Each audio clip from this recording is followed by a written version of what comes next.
Pedagang yang telah lama berjualan di Pasar Kertasari atau Pasar Latu akan tetap memperoleh ruang untuk berjualan meski pasar akan direvitalisasi menjadi pasar khusus agro.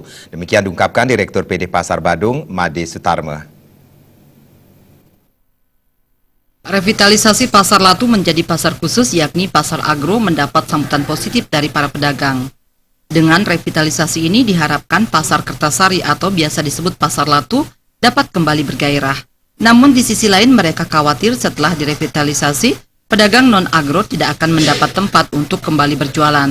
Namun menurut Direktur PD Pasar Badung, Made Sutarme, pedagang yang telah lama berjualan tidak perlu khawatir.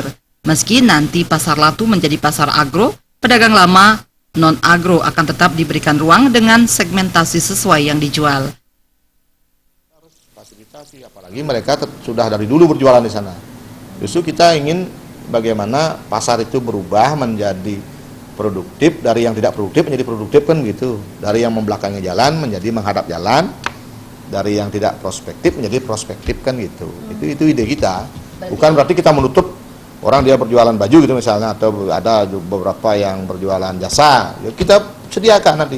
Kita segmentasikan dia gitu.